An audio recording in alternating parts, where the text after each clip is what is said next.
오늘 본문을 중심으로 하나님이 기억하사라는 제목으로 말씀을 증거하겠습니다. 우리 오늘 나오신 교우들과 또 동영상을 보고 있는 우리 교우들과 새가족들에게 동일한 하나님의 은혜와 축복이 있기를 주님의 이름으로 축원합니다. 네, 오늘부터 기독교 절기로는 고난주간이 시작됩니다. 오늘부터 토요일까지 고난주간이고요. 또 주일날 부활을 맞게 됩니다. 그러니까 4월 10일 다음 주일은 부활주일입니다. 우리 주님이 고통당하시고 우리를 위해서 돌아가셨다가 살아나신 날이 부활절인데요. 특별히 이번 부활주일은 이 땅의 모든 지금 질병과 고통이 회복되는 그런 시간이 되기를 간절히 소망해 봅니다. 한 주간 여러분도 경건하고 또 거룩한 마음으로 이 고난주간에 동참하기를 바랍니다. 오늘 제목이 하나님이 기억하사, 이 기억이다. 여러분 기억이 깜빡깜빡할 때가 있죠. 기억이 잘 나지 않을 때가 있는데 예전에 마트나 이런 주차장에 세워놓고 차를 못 찾은 적이 몇 번 있었어요. 이 분명히 세워놓을 때는 기억이 날 것 같았는데 볼일을 보고 딱 마트 주차장 같은 데 보면 차가 어디 세웠는지 기억이 안 나는 거예요. 그 넓은 주차장에서. 그래서 차를 찾아가 헤맨 적이 많았었죠. 그래서 요즘은 뭐 큰 마트나 이런 데 갔을 때 세워놓으면은 그 주차장의 번호를 딱 사진으로 찍어 놓습니다. 카메라로. 그런 경우들이 있는데요. 이게 자꾸 잊어버린다 이거죠. 여러분은 그런 적 없습니까? 뭘 자주 잊어버리세요? 근데 어떨 때는 또 차 앞에까지 왔는데 차 키를 어디에 놨던지 기억이 안 나가지고 한참 찾는 경우가 있어요. 나중에 보면은 다시 집에 갔다가 내려올 때 보면은 집에 갔는데도 없어요. 나중에 뭐 주머니에 넣어가지고 있는데도 그것이 잊어버리고 기억 안 날 때가 있습니다. 우리 어른들은 뭘 자꾸 잊어버리시나요? 혹시? 이 기억에서? 기억나는 게 없어요, 아예. 그냥. 연세 드시면은 이 자연스럽게 노화가 치매라는 게 이게 노화입니다, 노화. 그 뇌과학을 연구하는 예전에 서울에 있을 때 집사님께 여쭤보니까 그 길병원이라고 있죠, 서울의 인천에. 그 옆에서 연구소에 있는데 물어보니까 그 청년 특강할 때 들어보니까 이게 자연스럽게 우리 피부에 주름이 생기듯이 뇌가 이렇게 연세 드시면서 수분이 빠지고 줄어들면서 자연스럽게 오는 증상이랍니다. 그게. 그래서 그게 뭐 꼭 슬프고 아프고 이런 증상이 아니고 과거의 기억이 자꾸 부분적으로 나고 그리고 가까운 기억은 아예 안 나고 아침 먹었는데 돌아서면 밥을 안 먹었다가 또 밥을 드시고 이런 것이죠. 우리 기억을 잃어버리는 자연스러운 노화의 현상이다. 이렇게 말했던 기억이 납니다. 그런데 오늘 하나님은 영원히 우리를 잊지 않고 기억하신다. 이렇게 본문에서 말씀하고 있어요. 아이가 태어나면 엄마들은 아이에게 잠시도 눈을 떼지 않고 그 아이를 돌보기 시작하는 것처럼 우리 영혼을 하나님이 영원히 그렇게 돌보고 있다는 것입니다. 애들이 보면 언제 무슨 일을 일으킬지 모릅니다. 잠시도 한눈을 팔 수가 없죠. 좀 기기 시작하고 이제 조금 이렇게 짚고 일어서기 시작하면 정말 눈을 뗄 수가 없어요. 와장창 그러면 애들이 벌써 이 식탁포를 당겼다거나 아니면 이 싱크대의 것을 막 손으로 잡아서 떨어뜨렸다거나 이런 경우가 많습니다. 손에 잡히면 어디로 갑니까? 전부 입으로 가요. 뭐 그런 기간이 있잖아요. 애들이 뭐든지 잡으면 자기 똥도 잡아서 입에 넣고 이렇게 그런 기간이 있죠. 애들이 손에 잡으면 입에 넣는 그런 시기가 있어요. 그럴 때 굉장히 주의해야 됩니다. 그래서 엄마들은 애기 자기 뱃속에 있거나 아예 그냥 완전히 갓난 애기로서 그냥 안고 있을 때가 차라리 속이 편하다 이런 말을 하죠. 기어다니고 걸어다니고 이제 뛰기 시작하고 이렇게 하면 누군가 붙어 있어야 됩니다. 아니면 큰 사고가 나기도 하고 위험에 처하기도 합니다. 다른 사람에게 아이를 맡겨두고 외출을 해도 엄마들은 늘 불안해해요. 잠시 볼 일이 있어 갔다 오면 애들이 무슨 일이 있을까봐 불안하고 염려가 됩니다. 이처럼 부모님들은 아이가 태어나면서부터 늘 마음속에 그 아이들을 기억하고 염두에 두고 있습니다. 그것처럼 하나님은 여러분의 영혼을 늘 염두하고 기억하고 있다는 사실입니다. 특별히 이 세상의 모든 영혼을 하나님이 소중히 여기시지만 그리스도 안에서 자기의 자녀된 성도들은 특별히 여러분의 삶과 인생과 영혼을 하나님이 특별히 기억하고 지켜보고 있다는 사실을 기억하시기를 주님의 이름으로 축원합니다. 그래서 오늘 제일 중요한 단어가 뭡니까? 기억하다. 이 단어를 기억하셔야 됩니다. 요것도 내려가면서 잊어버리고 이러면 안 돼요. 오늘 첫 번째로 우리를 기억하시는 하나님 따라해볼까요? 우리를 기억하시는 하나님. 우리를 기억하시는 하나님. 예, 더 구체적으로 보면은 저와 여러분 나를 기억하시는 하나님 이렇게 따라해 볼까요? 시작. 나를 기억하시는 하나님. 예, 여러분 한 분 한 분을 기억하세요. 우리는 이 세상 사람을 다 기억 못하지만 하나님은 이 세상을 만드신 창조주이기 때문에 여러분 한 분 한 분을 이 세상에 있는 60억의 인구 한 분 한 명을 다 알고 기억하고 계시는 것입니다. 그래서 오늘 기억하사 이 단어를 꼭 잊어버리지 말고 기억하시기 바랍니다.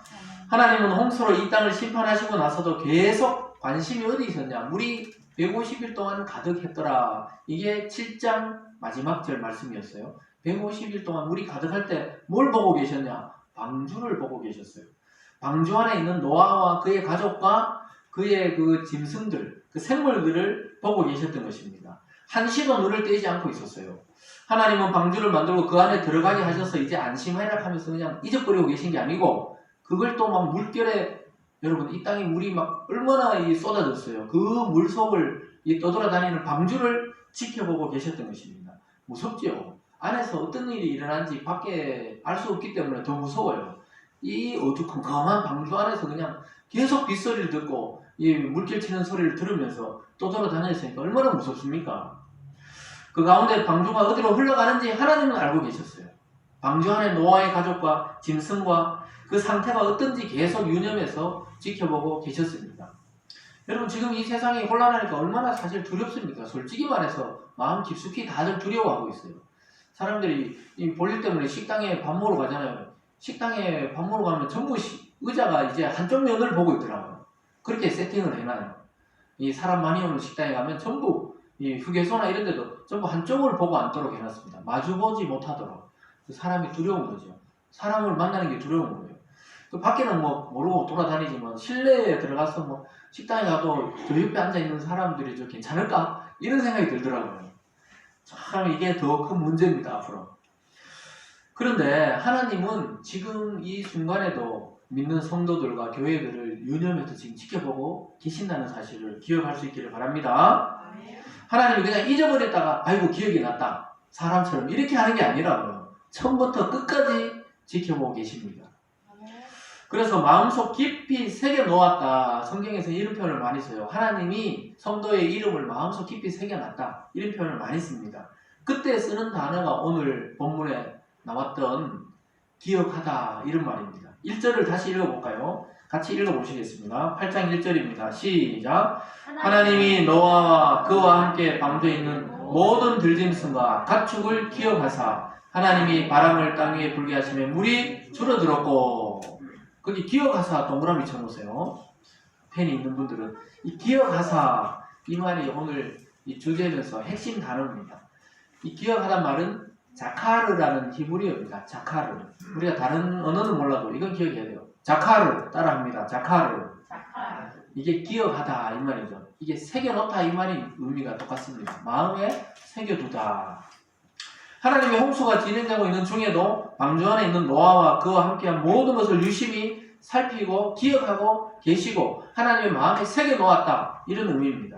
어지러운 이 세상을 살아가는 우리 성도를 지켜보시는 하나님의 마음이 이와 똑같습니다. 지금은 방주 안은 아니지만 이 교회 공동체 안에 예배드리고 살아가고 있는 모든 성도를 지금 하나님이 유념해서 자카를 새겨놓고 기억하고 계신다는 사실입니다. 믿습니까? 여러분들 이걸 잊어버리면 혼란해지고 불안해져요. 하나님은 이 세상의 모든 사람을 사랑하십니다. 그러니까 생명이 태어나게 하셨겠죠. 그렇지만 예수님을 믿는 그 믿음의 공동체, 교회의 일원이 된 성도의 삶은 한시도 놓치지 않고 불꽃 같은 눈동자로 지켜보고 기억하고 있다는 사실입니다. 하나님의 관심이 이처럼 하나님의 말씀을 듣고 행하는 믿음의 공동체에 있다는 것입니다. 하나님은 다른 사람이 아니라 성도들이 어떻게 사는지 관심을 지금 보이고 있어요. 이 어려운 와중에 어떻게 살아가고 있고 믿음은 어떻게 유지하고 있는가 이 불안해하시지는 않지만 이 염려하시면서 지켜보고 있는 거예요. 아이를 늘 지켜보는 그 부모보다도 더한 심정으로 지켜보고 있는 것입니다. 그래서 하나님의 마음이 우리 한 사람 한 사람을 새겨놓았어요. 이 아가서라는 구약 성경에 가보면요. 아가서의 8장 6절에서 우리에 대한 하나님의 사랑을 이렇게 노래하는데 제가 읽어드릴게요. 너는 나를 도장같이 마음에 품고 도장같이 팔에 두라. 이렇게 하고 있습니다. 도장 아시죠? 도장을 새기듯이 마음에 새기고 팔에 새겨둬라. 그러니까 마음과 육체에 하나님의 이름을 새겨두라. 이렇게 하나님이 표현하고 있습니다. 근데 하나님이 우리를 생각할 때 마음도 그렇다는 거예요. 이 아가서는 사랑의 노래거든요. 이 솔로몬과 술람미 여자의 사랑인데 하나님과 이 성도의 사랑을 비유해서 말하는 것입니다. 하나님이 우리를 도장을 새기듯이 마음에 새겨 놓았고 팔에 새겨 놓았다는 거예요. 있습니까? 그러니까 여러분의 이름은 누구의 마음속에 가 있습니까? 하나님의 마음속에 새겨져 있는 것입니다. 이것이 자카르라는 뜻입니다. 구약에는 이런 단어들이 자주 나와요. 기억하고 새겨놓다. 자기 몸에 새겨놓으면 어떻게, 여러분이 정말 사랑하는 사람 이름 막 문신에 새기잖아요. 요즘 애들. 여기도 새겨놓고, 여기도 새기고. 그 새겨놓으면은 이게 잊지 말자고 새겨놓는 거잖아요. 그리고 뭐 바위 같은 데 가면은 이게 사귈 때 보면 바위에 막 새겨놓고 이러잖아요. 그 글자 써놓고. 새겨놓는 이유가 변치 말자 이런 것인데요. 하나님이 우리를 향한 사랑은 영원히 변치 않도록 자카를 하신다. 새겨놓고 기억하고 계신다는 것입니다. 여러분, 하나님이 우리를 이토록 사랑하신다는 사실을 오늘 기억할 수 있기를 바랍니다. 그래서 오늘 본문에서 노아를 향한 하나님의 마음, 이 기억하사, 이 단어도 하나님이 절대로 사랑하는 성도와 믿음의 사람들을 잃어버리지 않겠다는 그러한 다짐이자 의미입니다. 여러분, 한 분 한 분을 하나님이 기억하시고 하나님의 마음에 새겨둔 존재라는 사실을 여러분이 오늘 꼭 잊지 마시기를 주님의 이름으로 축원드립니다. 오늘 두 번째로는 비가 그치고 물이 줄어드는 걸 통해 심판이 끝났다는 것을 보여주고 있습니다. 심판이 끝났다. 여러분, 이 세상에 지금 들끓고 있는 이 바이러스가 끝났다. 이걸 보여주시면 얼마나 좋겠습니까? 오늘 그런 은혜가 있기를 바랍니다. 하나님은 홍수 중에도 방주 안에 있던 노아와 그와 함께한 모든 것에 관심을 두시면서 다음 일을 진행해 가고 계셨습니다. 하나님 다시 이 땅에 물이 빠지도록 바람을 불게 하시고 또 바람으로 물을 모으시고 또 모든 터져 나왔던 지하수와 바다와 강물을 다시 막으시고 하늘에 창문이 뚫린 것처럼 쏟아지던 비를 막아주셨습니다. 1절 후반에서 2절까지 한번 볼게요. 1절 후반절에 보면 하나님이 바람을 땅 위에, 거기서부터 한번 읽어보겠습니다. 시작. 하나님이 바람을 땅 위에 불게 하시매 물이 줄어들었고 기쁨의 샘과 하늘의 창문이 닫히고 하늘에서 비가 그치매. 참 은혜죠, 은혜. 이 심판이 그쳐졌단 말입니다. 물이 이제 더 이상 비가 내리지 않고 물이 터져 나오지 않았던 거예요. 물이 줄어들지 않았다는 겁니다. 요즘 말로 하면 이제 확진자가 한 명도 나오지 않았다. 이런 소리를 들으면 얼마나 기쁘겠습니까? 할렐루야. 이런 은혜가 정말 우리나라와 민족과 교회와 또 이 세상 전체에 있기를 주님의 이름으로 축원합니다. 하나님은 노아를 기억하실 뿐만 아니라 이 땅의 모든 생물을 기억하셔서 물이 줄어들고 물의 모든 근원을 막으셔서 비가 이제 그치게 하셨습니다. 하나님은 이 땅을 멸하겠다고 말씀하셨지만 땅이 다시 드러나고 있다는 사실입니다. 물이 점점 줄어들었습니다. 이것은 하나님의 심판이 끝이 아니라 하나님의 심판은 끝만 있는 것이 아니고 새롭게 출발하시려는 그 출발점이 된다는 의미를 담고 있습니다. 여러분, 심판이 이렇게 이처럼 이중성을 담고 있어요. 하나님의 심판은 항상 이중적인 의미를 담고 있습니다. 하나는 죄를 끊어내고 멸하는 것이고 또 하나는 하나님의 세상을 다시 시작게 하는 그런 두 가지 의미가 있습니다. 주님이 다시 오실 때도 이 세상을 멸하신다 그랬지만 다시 새하늘과 새 땅에 우리를 살게 하신다. 항상 이중적인 심판의 의미가 들어가 있는 것입니다. 그래서 비가 내릴 때는 하나님의 심판이었지만 또 비를 그치고 물이 줄어들게 한다는 것은 새롭게 하신다는 의미입니다. 그래서 우리가 이 세상에 이 수많은 지금 병자와 환자 또 바이러스가 퍼지는 것은 굉장히 나쁜 일이고 슬픈 일이지만 또 한편으로는 하나님의 새롭게 하신, 제일 첫 번째는 누구를 새롭게 합니까? 교회와 성도를 향한 하나님의 경고가 지금 있는 것입니다. 그동안 형식적인 신앙, 억지로 마지못해 하던 이런 것들을 얼마나 그것이 소중하고 간절했는지를 돌아보게 하는 것입니다. 누구를 욕할 게 아니에요. 우리 자신을 돌아보면서 하나님이 우리를 새롭게 하시려고 지금 이러한 작전을 펴고 계신다는 것을 기억할 필요가 있습니다. 우리를 보호도 하시지만 이 심판을 통해 흔들고 계시는 것입니다. 그래서 하나님 만드신 모든 창조 질서를 하나님이 일순간에 정지하시고 비를 쏟아지게 하셨지만 회복하실 때는 다시 창조의 원리대로 하나하나 진행해 가시는 것입니다. 그래서 이 다듬는 시간은 오래 걸려요. 심판은 일순간이지만 다듬을 때는 굉장히 오래 걸립니다. 우리의 믿음도 이와 비슷합니다. 믿음 시작하는 것, 교회 나가는 거는 하루에 그냥 나갈 수 있잖아요. 바로 오늘 믿고 나갈 수 있는데 정말 예수 믿는 사람처럼 사는 것은 일생이 걸린다 이 말입니다.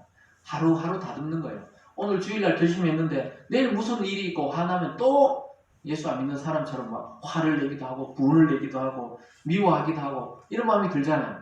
그렇기 때문에 우리는 이 일생 동안 하나님이 다듬는 것입니다. 우리를 다듬으시고 이 땅에 사는 동안 결국은 아름다운 인생으로 만들어 가실 것입니다. 하나님은 죄악으로 가득 찬 이 세상을 물로 깨끗이 청소하셨습니다. 이것은 세례의 의미가 있어요. 우리가 세례받는 의미가 뭡니까? 과거를 찢고 그리스도 안에 새로 태어나는 것이 세례의 의미처럼 홍수로 이 세상을 깨끗이 씻고 다시 노아를 통해 시작하는 것은 이 세례와 비슷해요. 이 세상을 물로 그냥 세례를 해버렸다 이 말입니다. 예수 믿지 않고 났는데 예수 믿게 되면 우리는 성령 세례를 받고 물 세례를 또 받게 됩니다. 이것을 통해 우리는 거듭난 성도로 살아가고 있는 것입니다. 믿습니까? 여러분은 이미 예수 믿으면서 성령의 세례를 받고 또 교회에 와서 이 물 세례를 통하면서 완전한 성도로 인정을 받고 있는 것입니다. 이 땅은 하나님이 물로 깨끗하게 이제 세례를 한 상태예요. 우리가 6장부터 시작된 이 홍수가 7장까지 덮이면서 홍수가 이 세례가 되어서 깨끗이 씻기고 8장부터 지금 새로운 세상이 시작됩니다. 8장이 시작되면서 진짜 우리가 사는 이 세상도 새롭게 되면 좋겠어요. 이 말씀을 준비하면서 그 생각이 들더라고요. 심판할 때는 막 엄청 무섭고 이랬잖아요. 근데 8장이 들어가면서 서서히 하나님이 기억하고 새롭게 하고 다시 살게 한다는 겁니다. 이 세상에도 그런 일들이 일어나기를 간절히 바랍니다. 그리고 결정적인 게 뭐냐? 방주가 이제 섰어요. 방주가 떠돌다가 아라랏산이라는 봉우리에 딱 걸렸습니다. 이제 사는 겁니다. 여러분 정처 없이 떠내려가던 배가 어느 나무에 걸리든지 어느 돌에 걸리면 이제 그 사람들은 살기 쉬워요. 이제 살게 되는 것입니다. 오늘 노아와 생물들이 살게 됩니다. 4절과 5절을 읽어보겠습니다. 시작! 일곱째 달 물이 점점 줄어들어 열째 달 곧 그 달 초하룻 날에 산들의 봉우리가 보였더라. 이 아라랏산 그 지역의 제일 높은 산이었어요. 지금은 그 지명이 없어져서 잘 몰라요. 이게 어딘지. 근데 가장 높은 산이에요. 우리나라로 치면 만약에 뭐 백두산이나 한라산은 걸렸다는 거예요. 딱 걸렸습니다. 아라랏산에 걸리고 나서 어떻게 해요? 물이 줄어들었다. 그러면서 산들의 봉우리가 드러나기 시작했다. 이제 살게 됐다 이 말입니다. 하나님은 물로 씻어낸 땅을 드러내 보이고 서서히 새로운 역사를 펼칠 것을 예고하셨습니다. 이 모든 것은 결국 노아와 방주 안에 있던 사람과 생물을 위한 하나님의 은혜고 하나님의 때고 하나님의 긍휼이었습니다.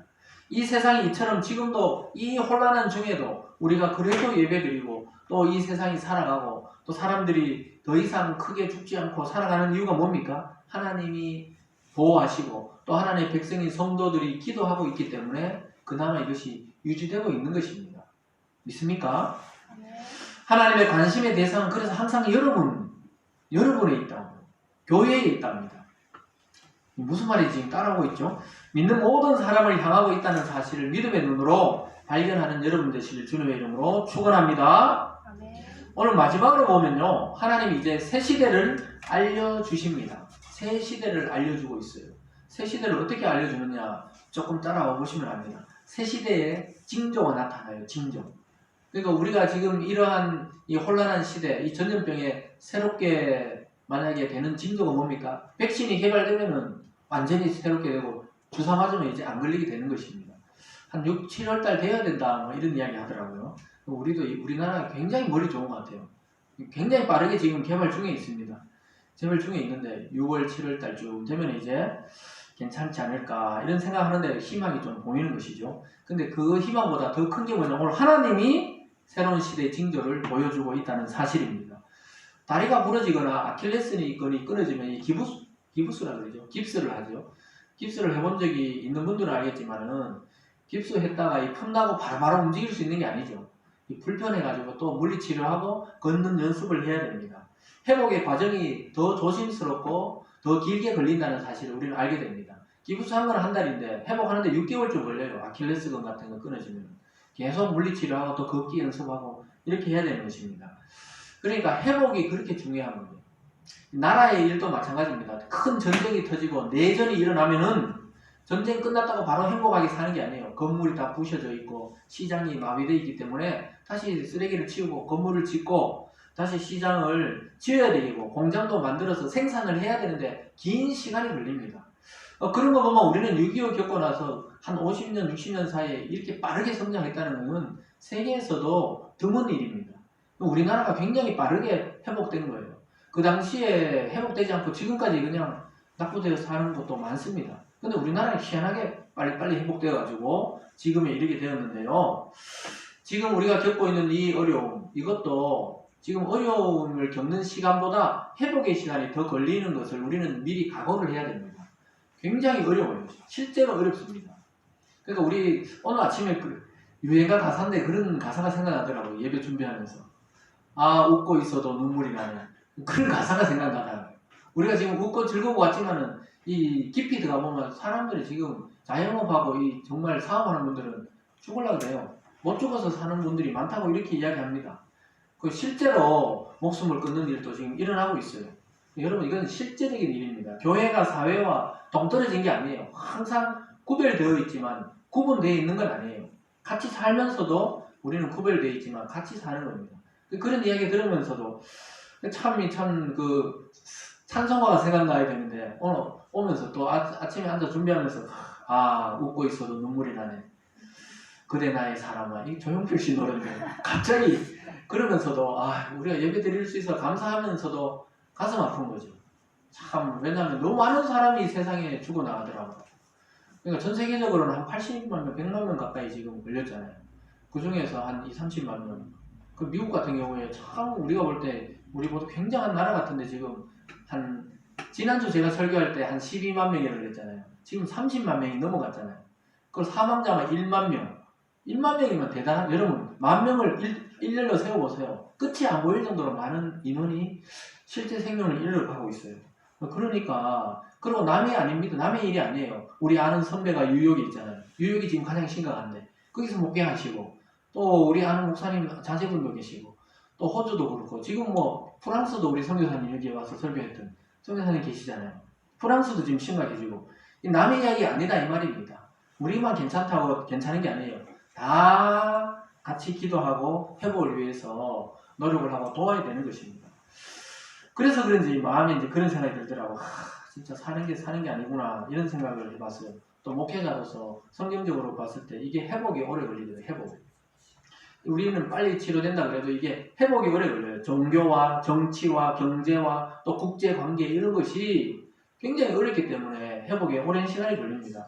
그래서 이때 필요한 건 뭡니까? 인내를 가져야 돼요. 소망을 가지고 인내하셔야 됩니다.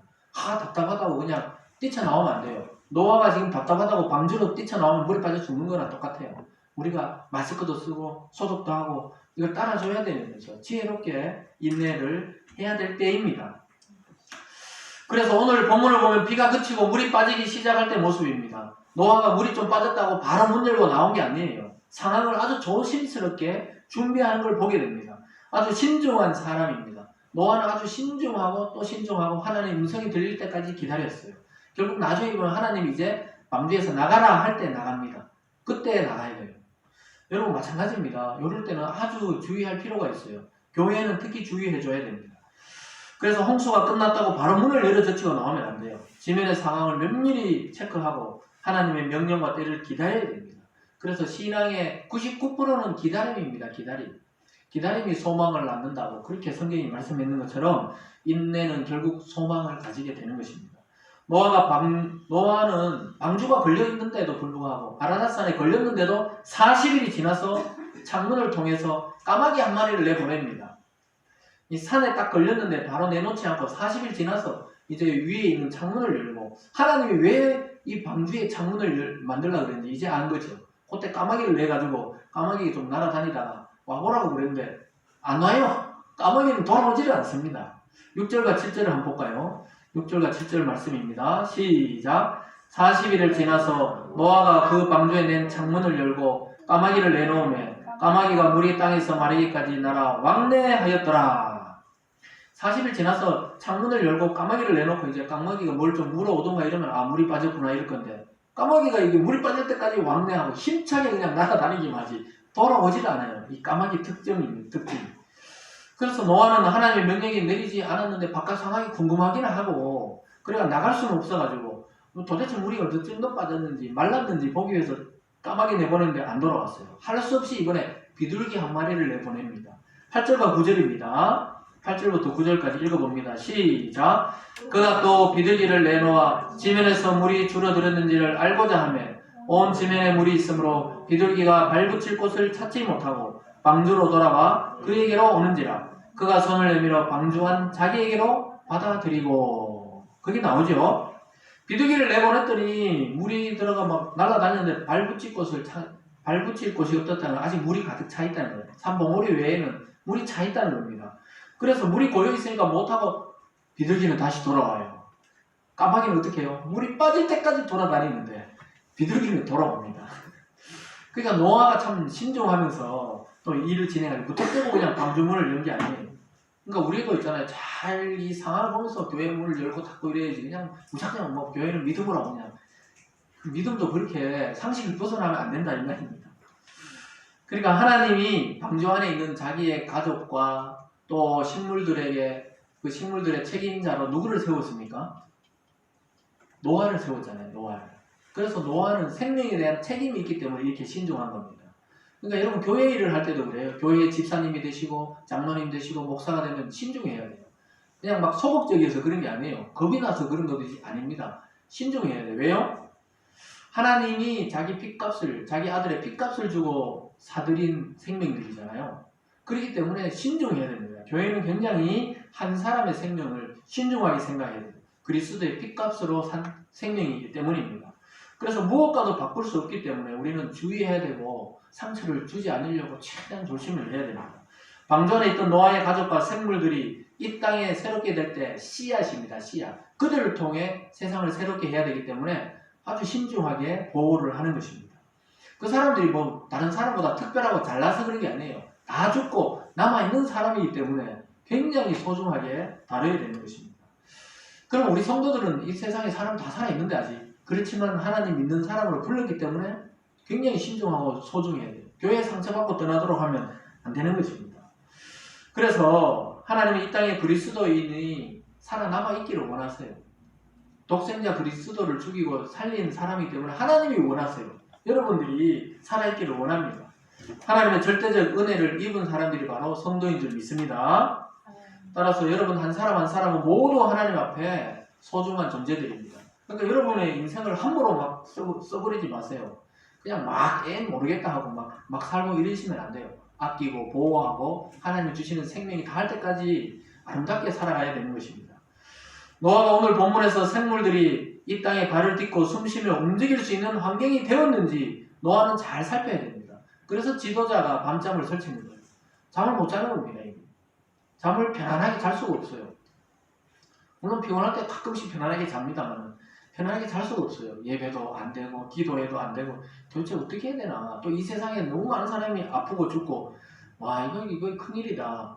이렇게 해야 되지. 그냥 소위 말해 퍼져가 맨날 자고 이러면 안 된단 말입니다. 지도자들은 항상 깨어가지고 기도하셔야 돼요. 우리 집사님들 입상되면은 항상 교회와 이 세상을 위해 기도를 하셔야 되는 것입니다. 교회에서 그냥 장난으로 이렇게 직분을 준 게 아니라고요. 집사는 집사로 다니는 분들이 아닙니다. 집사들은 뭡니까? 이 초대교회 집사님들은 교회의 이 운영을 맡았던 사람들이 바로 집사님들입니다. 믿습니까? 부담을 팍 느끼는가요? 너무 부담 갖지 마세요. 네, 그 다음부터 노아는 계속 비둘기를 보내서 땅의 상황이 어떤지 알아봐요. 그래서 비둘기가 우리가 세상에서도 뭘 물고 있잖아요. 그죠? 비둘기에 뭐 물고 있는 상징 많이 봤죠? 평화의 상징 비둘기. 그게 성경에 나온 겁니다. 성경에. 나중에 비둘기가 뭘 물고 오거든요. 그게 바로 나중에 보면은 무화과 잎을 딱 물고 오거든요. 그래서 평화의 상징이 됐고 까마귀는 뭡니까? 까마귀는 힘은 넘치는데 하나님의 사명을 감당할 수 없는 새예요. 왜요? 지 맘대로 돌아다니니까 까마귀는. 가끔씩 그래도 구약에 한번 써먹은 적이 있죠. 엘리야가 가뭄 때 혼자 숨어 있을 때 까마귀 와서 이 음식을 갖다 준 적은 있지만 그때 외에는 별로 써먹은 적이 없어요. 까까 거리게 하고 그냥. 까마귀가 날라와가 요 옆에 있잖아요. 식육점에 고기를 탁 찍어가 가더라고요. 요 진짜로. 제가 횡단보도 건너려고 가만 서 있는데 까마귀가 앞에 왜 이렇게 전시해놓은 고기를 찍어서 가더라고요. 야, 난 까마귀들 왜 저렇게 전깃줄에 앉아있는데 그 집이 고깃집이잖아요. 고깃집에 고기를 그러고 고기 배달 오잖아요. 그 아저씨가 고기 내리려고 하는데 내려와가 그걸 찍고 가더라고. 까마귀였어요. 그래서 까마귀를 강하지만 하나님의 일에는 사용할 수 없었어요. 연약하지만 비둘기를 사용했습니다. 이게 성도를 상징해요. 신약에 오면 성도를 비둘기에 상징합니다. 왜 그렇습니까?